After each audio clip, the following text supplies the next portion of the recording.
Greetings, everybody. And by everybody, I mean both of you. Sorry, we're running a little behind, having some technical issues. We're working to get Laub in the mix here to talk draft stuff, which is great because he knows a lot about this. If not, we'll just struggle through it. But there are some other things I was going to discuss anyway before we got into the draft stuff. The draft is Thursday, this coming Thursday, next week, and should be exciting from Las Vegas. Thursday, Friday, Saturday, round one Thursday night. Couple rounds Friday, finish it off Saturday. And so don't expect a ton of skill players to go, but never know about quarterbacks. People value them highly. We'll see how that plays out. Wide receivers, almost certainly a handful will go. Some people think up to 5, maybe 6. That seems entirely possible.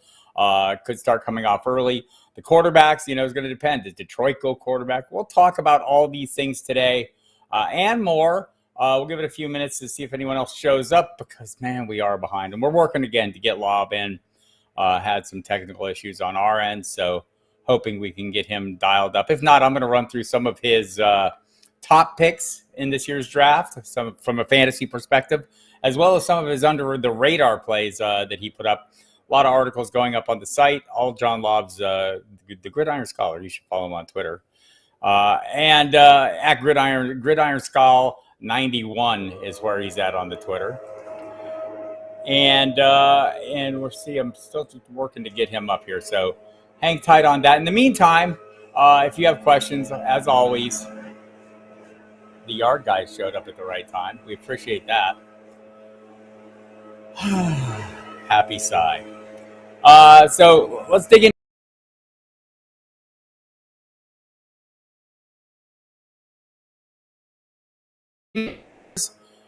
It sounds like he doesn't want to play for them at all. If you listen to some of the reporting, it sounds like he's fine moving on. Doesn't want to stick around. He's not just requesting trade. Doesn't want more money. Doesn't want them to pay him. Just wants to go. That's what the reporting says. He kind of is big cryptically out on Twitter suggesting that, nobody really knows the story except him, the 49ers, and his agent.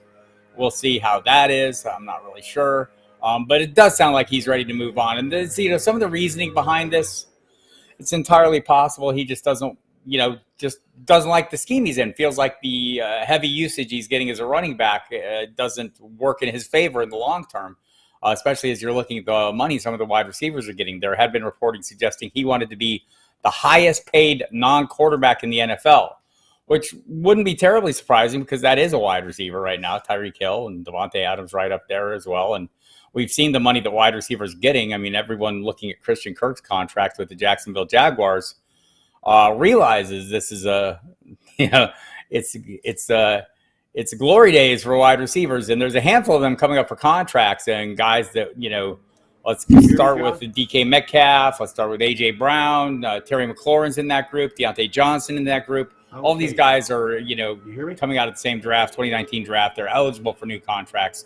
They would all like them, and they would all like a lot of money that goes with them, as we've seen. Everyone's getting paid, and they're all going to want to get paid. We'll see if this has threads. As for A.J. Brown and DK Metcalf, their respective teams are pretty adamant in the fact that they're not going anywhere, and we'll see, right? I mean, they're using words like zero intention, I think was the case of the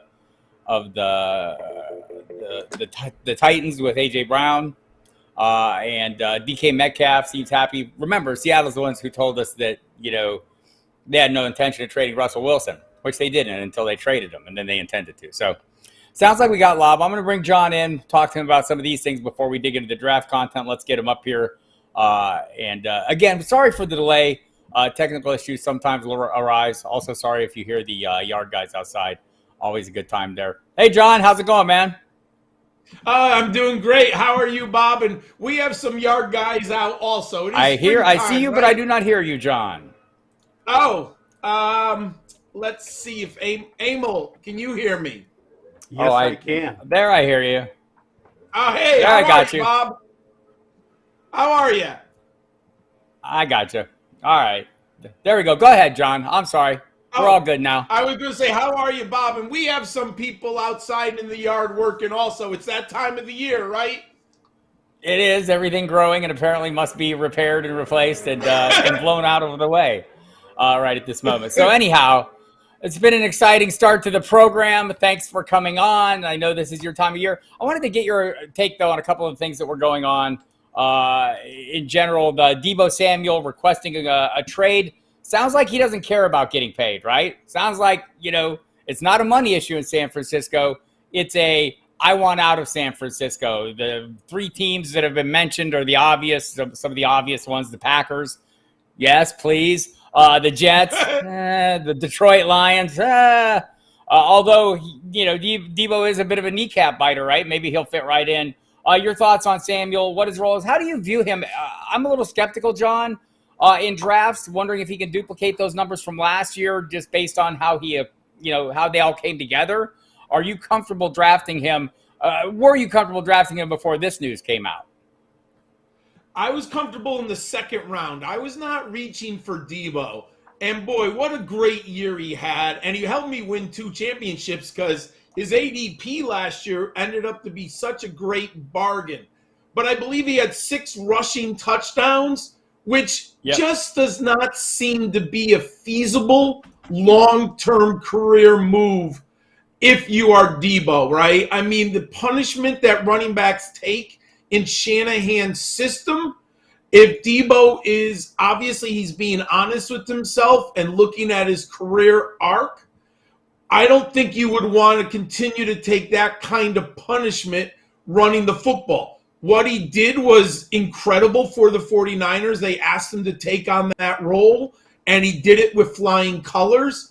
But that is not a role that you can embrace over a 6-year period if you're Deebo Samuel. I'm surprised that the coaching staff, Deebo and his agents, have not been able to work out an agreement because I do believe he's a very talented wide receiver. But why could they not agree that he's just not going to get that number of carries from the line of scrimmage? Because I would love to see him go to Green Bay, Aaron Rodgers. How tasty could that be? I do think he's a little limited, and I mean that in a way. Is he a 1,500-yard receiver? I don't think so. I think he's probably, a 1,200-yard receiver. We really benefited from those rushing numbers. So I had a second fantasy grade. I would have been comfortable picking him between picks 13 and 20. Right now, with the uncertainty, I'm probably not going to look at him until the 3rd round. Right. I think we're more comfortable with his rushing totals than he was. And I know our friend Cynthia Freeland at NFL Network put out a little bit of research, just showing how his catch totals diminished when he gained that rushing equity last season. He went from like 6 catches a game prior to 3 catches a game. And maybe that's the point. And Jimmy Williams in the chat agreeing with this. He's thinking of future money. And look, wide receiver is a position that's getting paid right now. Running backs, a little bit devalued. Also, John, a couple of those other wide receivers I mentioned, DK Metcalf, A.J. Brown, Terry McLaurin, Deontay Johnson, all do. Deontay Johnson's caught more than all those other guys. And I wanted to ask you a question about him. He seems to be the one that's sliding down the drafts I've been in, has been falling down the ranks the most, or at least the ADP. Is it possible that whichever quarterback plays is a slight upgrade over Dink and Dunk, Ben? I think I've lost John. John has frozen up. All right. I think we've lost John, so I'll go ahead and take that. And I wonder if it isn't, fair to say there's a reasonable upgrade to be had here in the quarterback position, no matter who plays, right? I mean, he's done it before. We've seen him cobble it together before, whether it was Mason Rudolph or whoever, quarterback, Duck Hodges. I want to come up with a name. Yeah. Why don't you close that browser and then go back in with that link? Obviously, today is not the best day. And we'll see if we can get John back up. But anyhow, Deontay Johnson is still a guy that I'm kind of interested in. No talk that he'll sit out anything. A lot of these guys are not doing the physical portions of the workouts right now. It's just all voluntary, right? AJ Brown didn't show up at all. No surprise. They expect him to get paid, and I see looks like we have John back now. Looks like all these guys are going to get, they're going to get their money. It just seems to be a matter of timing. It's like Kyler Murray. Can he be patient until the Cardinals get this worked out? We see a lot of these huge extensions don't come, especially for quarterbacks, until July, August, September even. I think back to Josh Allen, Patrick Mahomes. I think it was July to late August range for those guys. Maybe even early September for Allen, if I recall. Anyhow, John, let's get into the rookies. We've had a illustrious start today. Wanted to talk and see what your thoughts were. So you put out your did your initial position by position preview. I just want to see what's changed for you. We'll start at the quarterback position. Sam Howell was your number 1, Malik Willis 2, Matt Corral 3, Kenny Pickett 4, Desmond Ridder 5. Any major changes there for you? Well, I'll just say that in the rankings themselves, but I will say Matt Corral is becoming more and more interesting. First, we got the announcement that the NFL invited him to the draft in Las Vegas. So that's pretty big news that Matt Corral is going there. So I would assume that the NFL has been doing their due diligence, and a lot of teams must have him ranked as a first-round grade. So there is clearly a lot of buzz that Matt Corral is going to go earlier than I would have expected back in February. Remember, he had gotten hurt in the bowl game, and I believe there were injuries. If you had seen the game, he had 30 carries. I think it was against Tennessee. And after he had that 30-carry game, he was never the same quarterback for the remainder of the year if you've been watching Mississippi. And I still can't believe that a quarterback got 30 carries in a college football game. That was in itself was crazy for the young man. And then I give him incredible credit because he ended up playing in the bowl game, and there was no reason for Corral to play in that game, and I was all eyes on it. I was excited to see how he was going to play in that game, but he ended up leaving with an injury. The reason I say that is he didn't go to the Senior Bowl, and we didn't see him at the Combine. So he kind of fell off the radar. But once the NFL invited him to Las Vegas, it opened me up. I went back to watch more film. I do understand that there is a challenge for Corral to go from Kiffin's RPO-based offense to the NFL. They're not going to run that many RPOs. I think Kiffin is like almost all RPOs. I don't have exact statistical number, but if you watch Mississippi, they're constantly running RPOs. But what it tells me is the NFL has looked at the tools, and they believe that the tools for success are there. I've never questioned his arm strength. It is on film. I really like it. He can push the ball down the field. Also, excuse me, he is a sneaky good athlete. He had 1,321 yards rushing for the Rebels, which in fantasy circles, we all love those statistical numbers we get from the running quarterback. He's 6'2" and 212. He has NFL size, so he's fascinating to me. What if he lands up in Pittsburgh? There's so much smoke screens. We don't know exactly who is interested in which player, but Corral could be on that board for the Pittsburgh Steelers, which I think would be a great fit. And the one player other player that I'm more interested in, I don't love him on film. He's okay in my model, but in fantasy circles, the upside of Desmond Ridder with 2,179 career rushing yards. If he's a first-round pick or sneaks into the top of the second round, from fantasy-wise, I'm very interested, and I've been lucky. So far in mock drafts, dynasty leagues that I've done, Desmond Ridder is falling to me in Superflex, late second, early third.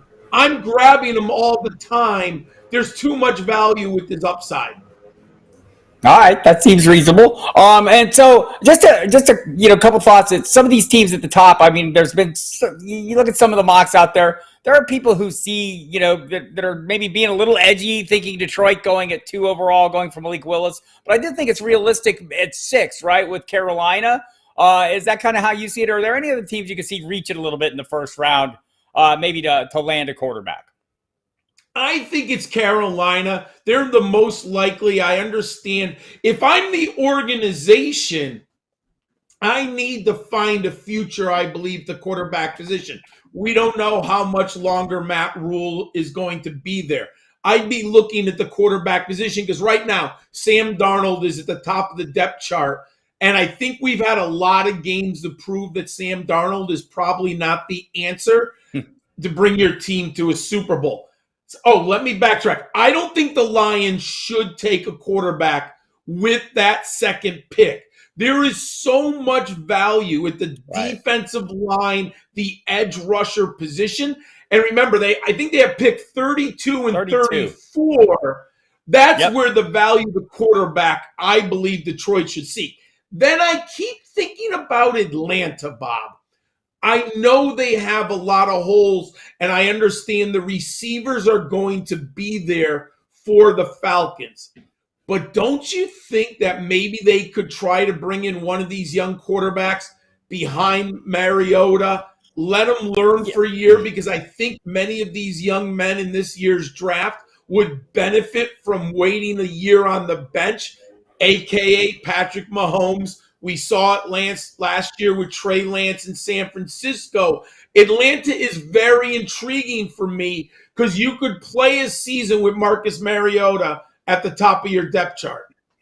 Right, and maybe find out what you have in Mariota. Maybe you can reclaim some of that first-round talent that he had that made him a first-round pick in his draft. So, and also, just to build on what you said, I know we have Matt Waldman, our friend, on, and he's still, one of those guys who thinks that this sitting on the bench thing, he was a big Trey Lance believer and thinks that sitting down for a year was the best thing that could have happened to him. And that's probably true of all this year's class. Hopefully they won't be thrust into the fray, but and sometimes things change. I can think back to Russell Wilson. Nobody thought Russell Wilson was going to be a starter until you started hearing Pete Carroll use the code words in camp. Oh, we're going to let him compete. Well, as soon as you hear that, you know that the competition is already on and it's going in one way, right? And so we'll be watching for those kind of things. At running back, John, I haven't seen. By the way, we do have a question in here at quarterback in the YouTube chat. Jimmy Williams.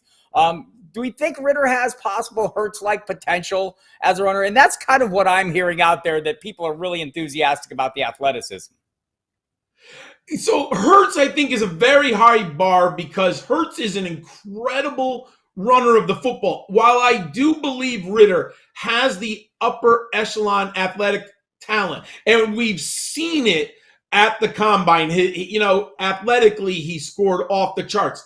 I don't think he's as dynamic of a runner as Hurts.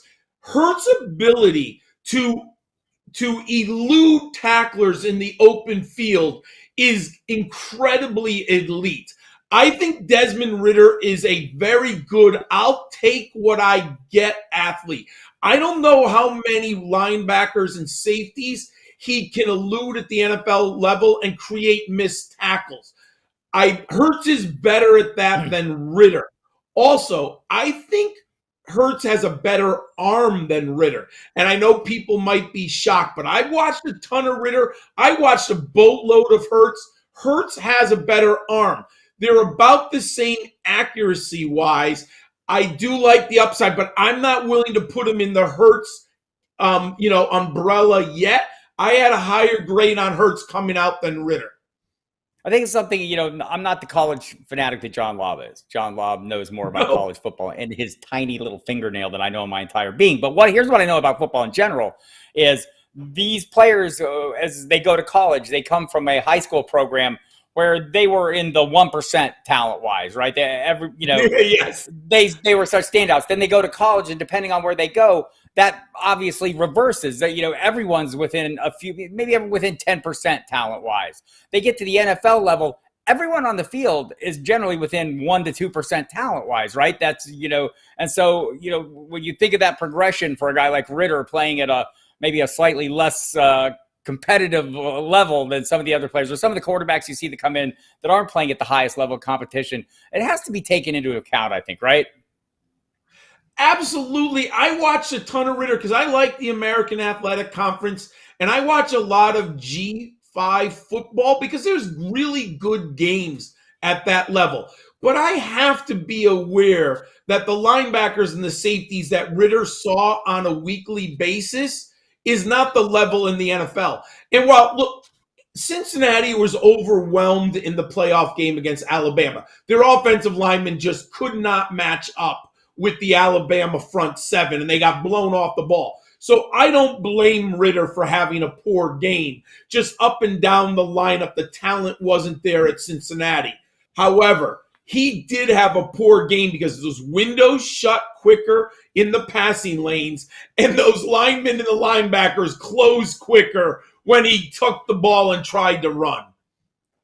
Yeah, that makes perfect sense to me. I mean, you can totally see that, and maybe we'll talk about Alec Pierce here at some point. But at that level of competition, running backs. So I think I haven't, there are guys that seem to be gaining a little momentum, John, but I don't see anyone changing greatly on the Breece Hall, Kenneth Walker, Isaiah Spiller, or Ryan Robinson right up there as well. Have you seen any changes at the top, or have you made any changes at the top? No, my big four have been basically the same now for at least a month, and you just named them all. I am a Brian Robinson guy, and I'm convinced the NFL is going to like him more than the Twitterverse is interested in him. At 6'2", 225, he's got quick feet. He's a much better pass catcher than people give him credit for. 52 career receptions. He is not Najee Harris with the football, but he's better than Damian Harris coming out of Alabama. So he's a nice kind of middle ground between Najee and Damian. He's more than proficient in the passing game. I like Brian Robinson a lot. I know you don't scout the uniforms, but Alabama pedigree, Nick Saban, I'm sure, is talking to scouts and organizations and saying, I really like this young man. He was positive in my locker room. He was a great teammate. So I think Brian Robinson is going to go off in the second round, and I like him in fantasy. The value that you're getting right now is terrific in dynasty leagues. But the players that I think I'm very more interested in now than I was to be in the process. James Cook, even though the name is out there, he is a tremendous pass catcher. It's either him or Rachaad White. I have a very hard time kind of debating who's the better receiver. They're both incredible route runners. They can get open 15 yards down the field. They run real routes. They're very good in the open field. So I like Rachaad White and James Cook a ton. But the two players that I'm very interested in right now, I think Pierre Strong is South Dakota State. He's got NFL back written all over him. And Tyler Batty of Missouri. I think he's an under-the-radar, great third-round dynasty pick, Bob. All right. And so just so everyone knows, I mean, we're, John Laub, in case you didn't know somehow, I can't imagine anyone not knowing that. You can follow him on Twitter at GridironSkull91, SCOL 91. Laub is Laub. Find all his work at Football Diehards. You'll find all his work in the magazines this year as well. As usual, we'll be in multiple experts polls and leagues, and put some of the dynasty and rookie content out as well. In the meantime, if you're on this YouTube channel, again, apologies for the late beginning. Our technical masters or the technical overlords were unpleased with me this morning and punished me hardly. But we're going to extend this a few minutes if that's okay, John, just to just try to get in all the content here. And happy to have your questions. Hit the subscribe button, hit the like button if you like this, hit the dislike button if you don't. And when you do, I'll come get you. No, I won't. I'm fine. I love your honest opinions, and I appreciate all your questions and keep them coming as well. And we'll get into these under the radar players, John. I wanted to go back to the wide receiver position though and see if you had any major changes at the top of your rankings from our last visit. And look, I mean, wide receivers are the position where we think everyone's going. You like Garrett Wilson, Treylon Burks, Drake London. I mean, Jameson Williams, all the guys, Chris Olave, all the guys that everyone else likes. Out of that top group, okay, I'm going to go ahead and plant my flag here a little bit on Drake London. I know he had the limited season last year, coming off the fractured ankle. We don't know how fast he is, but do we? That's like the thing, right? We don't know how fast he is.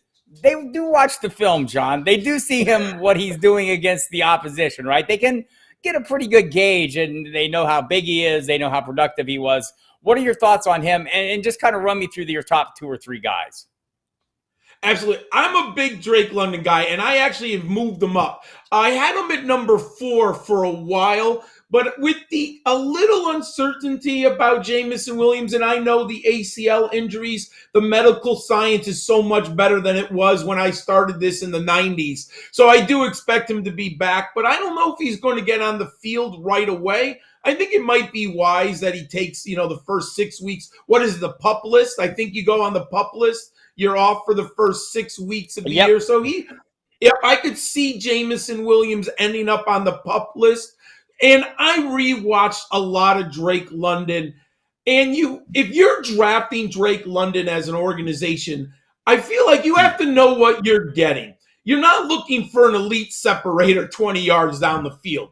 You are getting a big body ex-receiver who is very versatile. I watched all 3 years of film, and I've been on Drake London and Devy circles for 3 years, Bob. Now, he started at USC as a freshman in the slot, and they had a man named Michael Pittman who's pretty good with the Indianapolis Colts who's playing that X position.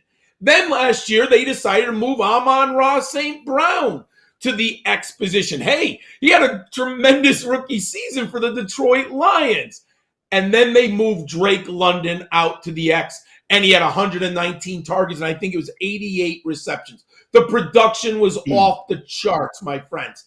But I like him because of his versatility. Bob, he is a classic X, but you can move him around, and that gives you, as an offensive coordinator, and if you understand the player that you are drafting, you can use his tools, his physicality. You can use it in so many ways. I'm not looking for Drake London to gain 30 yards of separation down the field. I'm looking for him to be a big body as an X receiver and to be highly productive. He's my number 3. I have Garrett Wilson at the top of my board because his ability to separate and his acceleration are off the charts. I think he has Stephon Diggs, Jerry Jeudy written all over him. I think he's a great route runner. Treylon Burks is my number 2, and I know that seems to be a little against consensus right now, but when you put him in my model likes him a ton. He has something, there's a sticky stat, receiving yards per team pass attempt. I'm looking for a benchmark of 2.5. Treylon Burks has a 3.51. Plus, he has a team aerial dominator of 41%.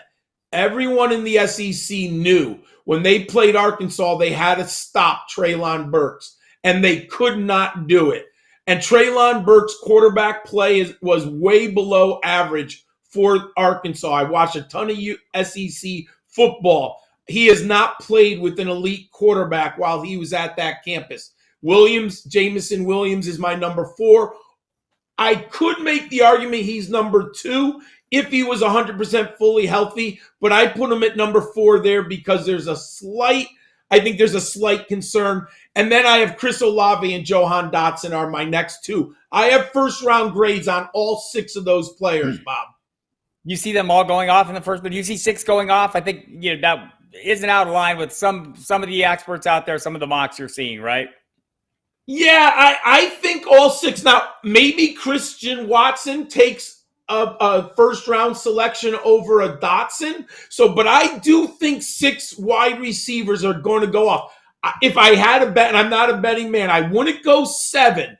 But I do think 6 because we have those good teams like Green Bay and Kansas City late in the draft who need, it looks like from an outsider's view, they need help at the wide receiver position, and they each have 2 selections. So you might have to wait until pick 30 to get your 6 receivers, but I think 6 will go off the board. Yeah, I'm with you there. A couple comments from the crowd. London has great ball skills. Look, the thing about London, NFL is about creating mismatches with size, versatility. Mismatches can be created. I'm thinking, Jets at 10, Washington at 11.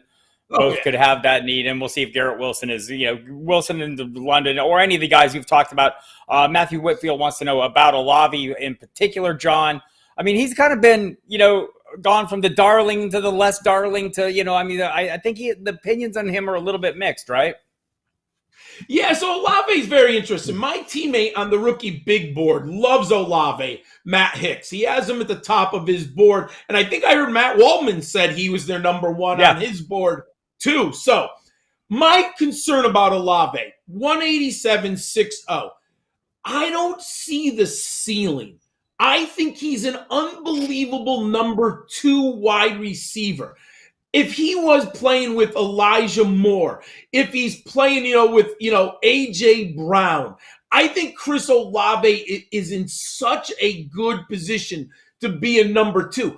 I just don't necessarily see those alpha dominant traits where you're going to get 1,400 to 1,500 yards receiving. Do I like him? Absolutely. I even have a first round grade. But I think he has a very high floor with a lower ceiling. And I do grade often because this is fantasy purposes, right? I do grade based on ceiling more than I grade on, floor. I'm looking to see which player can I get that 1,300 to 1,500 yard season out of. All right. And just a few of the comments, and some of them are interesting here. Just Dotson has the elite return skills that entice. Hey, everyone should be paying attention. If you're in dynasty leagues where you get return yardage as part of your scoring, don't overlook those kind of factors. Olave's shown concerns with press coverage as well, said Jimmy Williams. So interesting stuff there. Feverish Finaro points out, talked about Dameon Pierce a little bit, a favorite dynasty grab. And I think, John, we can both agree. That's a guy that you hear a lot of people talk about when you ask them, hey, who's one of your favorite off the high end schedule. But there are some drawbacks with him. Even Finero mentions his production profile isn't full, but there's some things to like about him. And I think you'll see these late running backs go, and who knows, according to Elijah Mitchell, they might fare reasonably well, when we get into the season. Circumstances will dictate. I know the tight end isn't sexy this year, not deep, not high-end depth. Trey McBride at the top of everyone's list. Greg Dulcich seems to be a guy that everyone's looking about. Anyone rising on your rankings there? Yes, let me open up my model I'm sorry about that. The most interesting one, and I think you and Mike had asked me this about 2 weeks ago. It's clearly Jelani Woods out of Virginia, originally out of Oklahoma State. And I didn't find this until I was doing my research. I did not realize he was a dual threat quarterback in high school who was converted to tight end. Now, at 6'7", 253, I watched a lot of Virginia football last year because they have an exciting college fantasy quarterback. Their passing game isn't amazing, but it was fun. They put up over 40 points a game.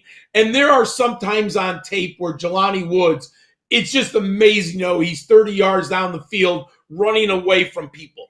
But watching Virginia and trying to study Jelani Woods, he disappears, Bob. Like, there's just times where he wasn't part of the offense. Now, that's hard. Is it the offense coordinator making the play call? Is it Jelani Woods, just not putting 100%? There are so many factors. Is it the quarterback just not looking his way? But I think, and I get the athletic ability. Hey, when I looked at the combine numbers, Jelani Woods, I moved them up from 10 to 6 because athletically he's off the charts. But my production model doesn't like him. My film grade finds him fascinating. If he goes on day 2, Bob, wow, the spotlight will go off. The NFL likes him. They like what they scouted. If he's a day 3, right, those are the tight ends. He gets in the mix with a lot of other players. But if you're looking for high-end dynasty value, Jelani Woods is to me the guy you're looking at. Yeah, it makes perfect sense to me. And he is on, by the way, not surprisingly, your latest article on rookies, under the radar prospects for the 2022 NFL draft. You can get that at Football Diehards, everyone. If you go there, read all of his words and follow him on Twitter again at GridironSkull91. You can follow me at Football Diehard. I know many of you hear me on the SiriusXM Fantasy Sports Radio. You will hear me again today if you're watching this live on Saturday, 5 to 7 with Mike Dempsey. Sunday, 5 to 7 with Mike Dempsey. Monday night, 10 to midnight with Mike Dempsey. If you missed me I filled in for Jeff Ratcliffe on Friday morning. You can get that on the SXM app. Give that a listen. Has some great guests and has some great discussions. Chris Allen from 4for4.com was fantastic. and also talk some Titans and Buccaneers with some local beat writers, and they did a great job. So I want to get into that article a little bit, John. And by the way, draft coverage is coming on SiriusXM. I'll be part of that too, Thursday, Friday, Saturday. Friday night, you'll catch me on a wrap-up show. If I can keep John Laub up that late, I'm going to probably try to make him sit up and give his impressions. That'll be Friday night from, I think, 11 to midnight Eastern time. So be ready for that, people, and you too, Laub, and your people as well. I'll be up. All right, so let's look at some of your underrated guys, and I know I see some questions out there as well. Well, I want to go to the running back position.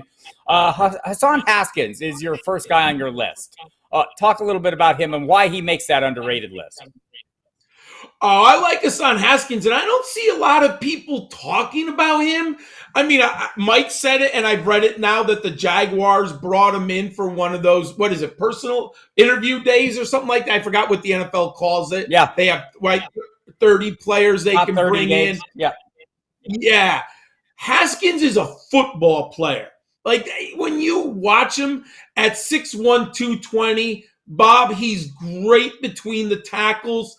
It is a skill in my book to get skinny in between the guards. Not every running back can do it. He has very good vision between the tackles. And there's always a role for a 220-pounder who's willing to put out some punishment. I'm hoping that he ends up as a 4th-round pick. Maybe he sneaks in the 3rd round, but I don't think so. Just because there's a lot of running backs in that middle tier, right? 3rd, 4th round grades.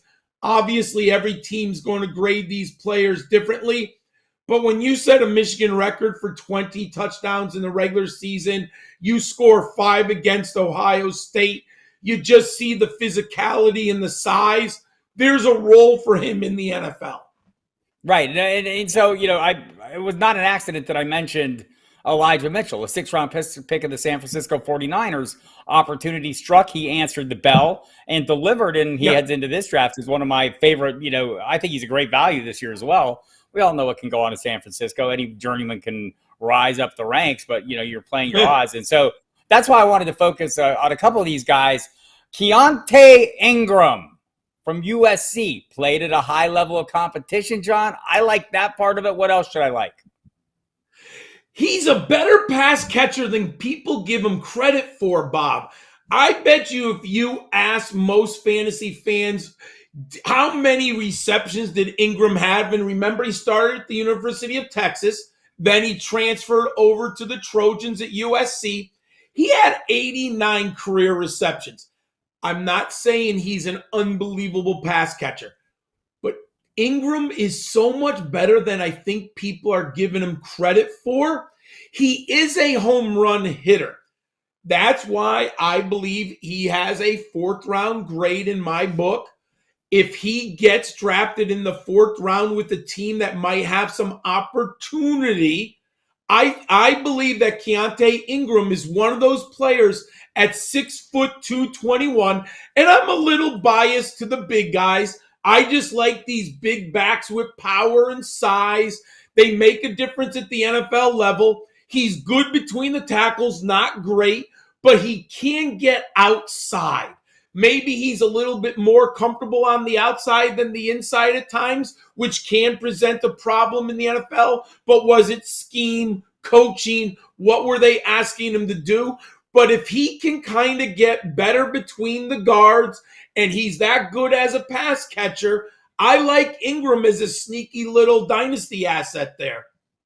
Yeah, and so, the reason we're doing some of these off-schedule plays is the reason we talked about it.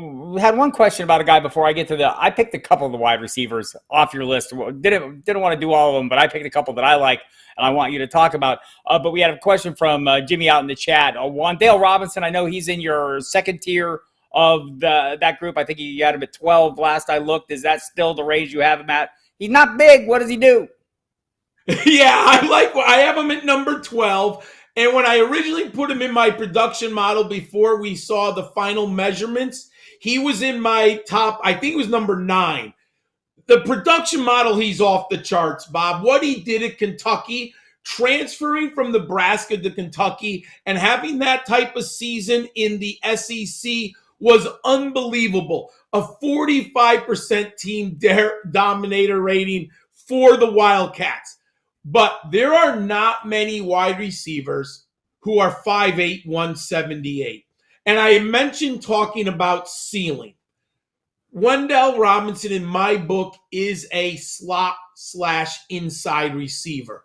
Maybe you could put him out at the Y occasionally and motion him. He can't play X. I think he's limited. So what does that tell me?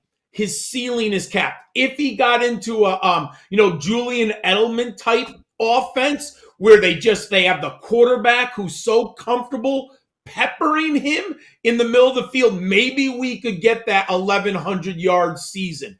But I don't see it. I love Jamison Crowder, but he's always been limited as a fantasy player only because of he's a slot receiver. And that's what I project Wendell Robinson to be. I think he could be a great value for an NFL team. If he slips to the 4th round, that's tremendous. I think he'll be taken in the 3rd round. Let's see his landing spot, but I don't see that 1,200-yard season. Yeah. I'm with you there, and I want to go down to your some of your underrated, back to your underrated article, to some of the wide receivers, and just to be fair, I'm going to mention that I'm scrolling past because I like some guys better than your top guys, but they're there, and I only like them because I hear a lot about them. You like Khalil Shakir from Boise State. You like Bo Melton. And so I want to acknowledge that and make sure everyone hears that. But Jalen Tolbert, mostly because I had a chance to talk to him and he came across as really sharp, and I enjoyed the conversation, but also great Senior Bowl, right, John? And that's Jalen Tolbert. Absolutely. And they're so close, right? I should, next year I'm actually thinking of just doing tiers from now on, because I have Shakir at 13 and Tolbert at 15 and Justin Ross sandwiched in between. I do like Jalen Tolbert. Unfortunately, his athletic ability wasn't as top end as I had thought, and he wasn't as big. They had listed him, I think, at South Alabama at 6'3", over 200. He's 6'1", 194. And I do take into account he's a group of 5 prospect who absolutely dominated the Sun Belt. He was Sun Belt Conference Player of the Year on offense. Just tremendous film. The number of catches, 178. What I love about him, 17.6 yards per reception. But I do put that into perspective. He's playing Sun Belt defensive backs, but it's still an incredibly impressive number. 48% team aerial dominator. And I watched the one-on-ones at the Senior Bowl. He showed me that he deserves and belongs at the NFL level. I like him a ton. I think he's a Z receiver. I don't know if he's your classic X, but he's a Z receiver. And one thing that South Alabama did this year, which I think is important to the young man's growth, they moved him inside more this year, Bob, than he had done previous years, which shows me a little versatility. So you have a young man who can come into an NFL team and he gives you versatility. He can play inside and outside for you. I agree. I like him. Now, in my book, landing spot and draft capital will determine the final rankings between like a Shakir and a Tolbert. I have them very close. I just like Shakir's production and athletic ability over a period of time, but it's very close, my friend. Right. And Justin Ross was the other guy I was interested in. I hear a lot of people talking about him. Why? Well, I mean, he was my Devy. He was my top-rated Devy wide receiver after his freshman season at Clemson. I mean, his freshman season was outstanding, Bob. 1,000 yards receiving and 9 touchdowns. Granted, it was playing with Trevor Lawrence, but it's still a freshman player, early breakout age in a Power 5 conference. But I'll never forget what he did against Notre Dame and Alabama in the playoffs. 21 receptions, 301 yards, and 3 touchdowns. Unfortunately, the young man did suffer a spinal injury, but the reports are really, they're as good as you can expect, right? It looks like he should be healthy. The problem last year was he suffered that foot injury, right? And he obviously, if you watch Clemson, Bob, that was the worst quarterback play I've seen by the Tigers in over a decade. So there was no favors from the Clemson offense to help Justin Ross. So when you consider the injury and the terrible quarterback play, it explains a little bit of the lack of production for him. I had him at one time higher grade than T. Higgins. Yes, there's now injury concerns. But if we get rumors that he shows up into a camp somewheres, and if he gets round 3 draft capital and he's healthy, Bob, the sky's the limit. Justin Ross could be the star of this class if he's healthy and he's on the right team. Right. I agree with that. So some questions out there. By the way, keep the questions coming. We're going to extend a few minutes, normally wrapping up right about now. We'll carry over a couple minutes and get some of your questions. We kind of touched on the guys I wanted to. You should go get that full article at footballdiehards.com to find all John's underrated prospects, including some at quarterback, a few more at running back that we did not touch on, a couple more wide receivers and a couple of tight ends, although we did talk about Jelani Woods, who John loves and who is on the rise. The first question up, S. Schrader wants to know, are Sky Moore and Khalil Shakir the same player? Preference and why? I actually think Sky Moore is a little better than Shakir. I have Sky Moore at number 7. He's probably my biggest riser other than Jamison Williams, because last summer, no one had, he was technically at Ohio State. So he wasn't on the radar of any Devy experts last year. So Sky Moore is the second largest riser. The 5'10", 195. When you look at the BMI, the size, Sky Moore is physical when you watch the film. The athletic ability, the 40-yard dash, 20-yard shuttle, 3-cone is tremendous. I loved watching him play for the Western Michigan this year. And I talked about the receiving yards per team passing attempt. If I get that right, the acronym, sorry, everyone. He had a 3.51. That is in the range of Treylon Burks. 39% team aerial dominator. I loved watching him on film. Sky Moore could sneak into the first round. I doubt it. I have a second round grade, and there is risk in any group of 5 wide receiver, but I have him as a higher grade than Dwayne Eskridge, and the Seahawks loved Dwayne Eskridge last year, his former teammate. He went off in the second round. So if Sky Moore ends up in Kansas City, that would be so nice. But I wouldn't be surprised, Bob. Eskridge, a player I'll be watching if the Seattle ever figures out what they're doing at quarterback. Had some injury issues. Had an eye issue last year. He had some issues. They love his speed though up there in Seattle. If you have any more questions, keep them coming. I have a few more for John. Just in terms of, I don't know if you follow a lot of the mock drafts out there and see what's going on. There are plenty to go by. Is there anything out there that, so we look at the team needs. If we're looking at offensive skill players, Detroit has needs across the board. Houston has needs across the board. None of them are going offense early, right? The Jets probably not at 4 either.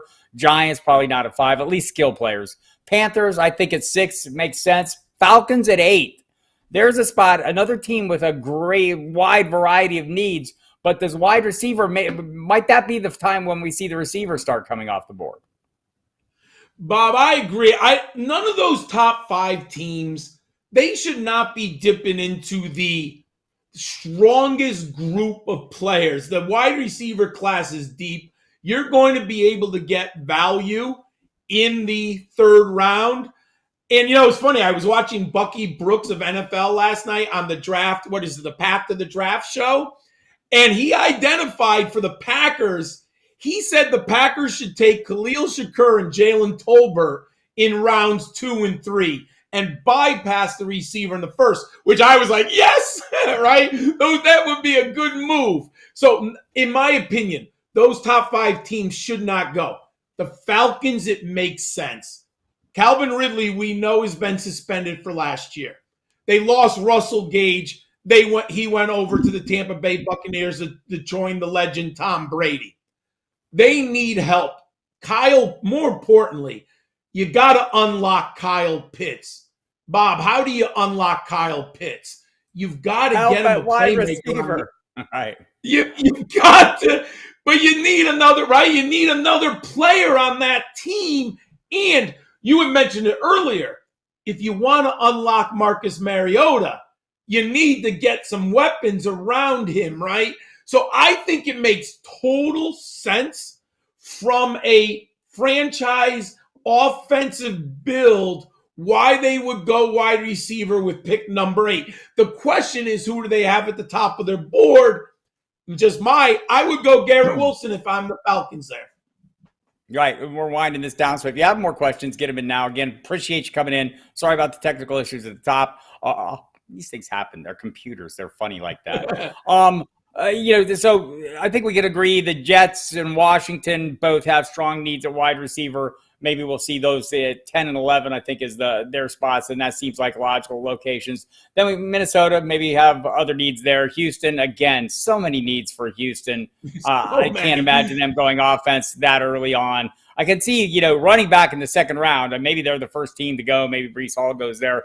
The Ravens, I guess they could use some help at wide receiver, but that's not their primary. I think they could need more offensive line and more on defense. The Eagles, though, John, at 15, and the Eagles have a number of picks in the first round, 2 picks early on. I think they have 15 and 18.